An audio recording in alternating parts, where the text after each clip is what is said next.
What's up everyone, welcome back to the channel. My name is Johnathan Cabrera. Today I'll be talking about the A7S II. I've had this camera for a year now and I think it's finally time to do a review on it. This is my first expensive camera that I've ever bought. So the only thing that I won't be talking about in this video is 4K with the camera because every camera shoots 4K and there's not really a big difference. With this camera, I do have a 256GB card that gives me about 5 hours of 4K footage. I've never actually ran out of space. So the A7S II is full frame, and let me tell you, it is amazing when you moved from a crop sensor to a full frame sensor because you finally get to actually experience what your lenses are like. So with a full frame camera, if you have a 24mm, then you'll be able to finally experience the actual 24mm. And if you go to 70mm, then you'll actually be able to finally experience that telephoto feeling, which is amazing. So when you actually have a full frame and you use it with your camera, you'll be able to see different perspectives that you didn't really get to see before with the crop sensor, because now you can actually enjoy your brand new nice lenses.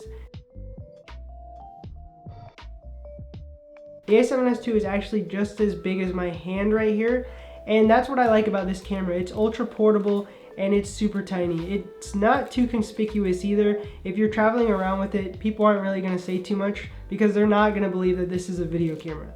So the camera is actually really durable even though it's actually really small. What I like about it is that it is actually weatherproof also.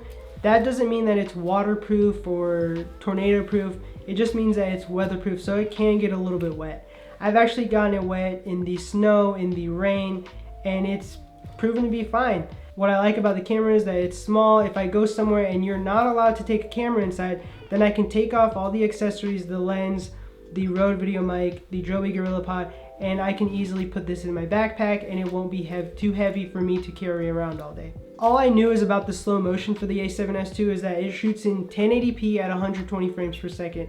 I didn't know that it would crop in when I would shoot slow motion, which is okay. It doesn't distort the image even though it is technically a digital zoom. The slow motion is really smooth and you don't really get like a murky slow motion. It's smooth all the way through. But that might be a downside for some people who think that you might shoot slow motion in full frame without any crop in. A quick tip for everyone is don't shoot with autofocus on while you're shooting slow motion, because if you do, you're going to get this weird pulsing effect and your shot is going to get messed up. Shoot slow motion in manual and make sure you focus the shot. Also, make sure that you shoot at 1/250th of a second so you can actually get the slow motion right and you have those smooth motions without losing frame rates in between each shot. Sony's color science is garbage. Sony's color science makes you look like you have jaundice. Do I look like I have jaundice right now? No, because the color science is fine. There's nothing wrong with it. The crazy thing is I'm actually using no picture profile either. The way I color graded this is very, very minimal, giving myself a little bit of saturation, a little bit of darkness in the shadows, a little bit of highlights, but I look perfectly fine. I think people tend to overthink, and at the beginning of using my camera, I actually didn't know how to get the color right. The color science did actually look like I had jaundice because I didn't really know how to use my camera. And well, now I know how to use my camera and the color is actually starting to look good. And hopefully over time I still learn more and more about the color and it looks better. So this camera is a low light beast. Any Sony camera that you pick up is going to be really, really good at low light. And that's pretty much what Sony's known for. I bought this camera because I know that it can shoot in very, very low light situations, and that's what makes it a very unique camera, because most cameras can't shoot past ISO 400 while this can actually shoot at ISO 25,000 and I'll still get a clear image. I can actually light up a whole neighborhood if I wanted to, and I could actually shoot really nice night portraits if I need to. This camera does it all. So the battery on this camera isn't that great. I think it gets drained mostly because of the 4K, because you shoot 4K on it. It's a small camera, so to have this small body, then you have small batteries. But I have a solution for that. My solution is that I have 3 batteries. 1 inside the camera and 2 always charging through micro USB through an external battery. So when this one dies, I can take another one, put that one on the charger, and I can start shooting again. Being able to charge my camera through micro USB really helps me get throughout the day. The external battery isn't big, so it's really easy for me to throw it in my backpack and just continue to shoot whatever I want to all day long. So the A7S II has good autofocus settings to me. I think the autofocus is fine. I was having trouble with it, but I finally figured out my exact settings that I need for this camera to work how I wanted to, how I needed to focus on me for vlogging, and how I need to use the manual focus. I understand how all that works now.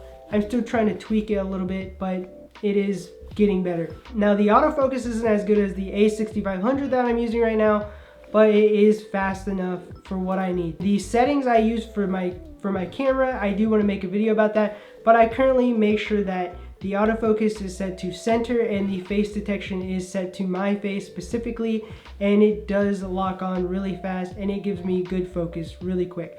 I think it's because I also use a Sony lens. It's a lot better to use Sony lenses with your Sony camera.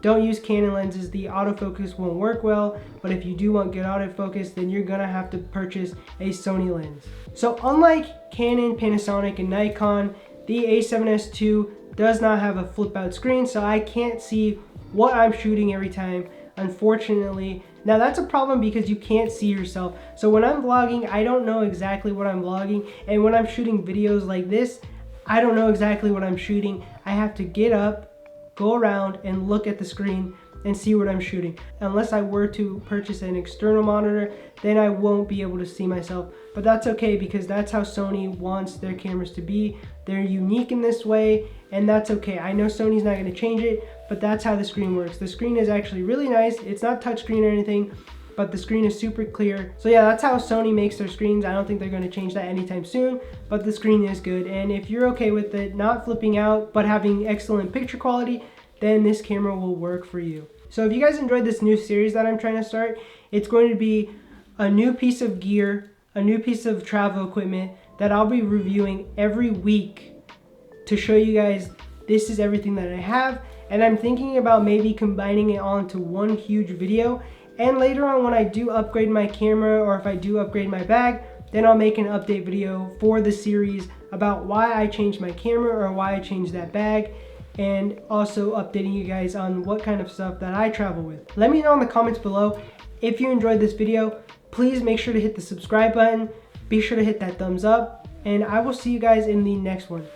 Peace.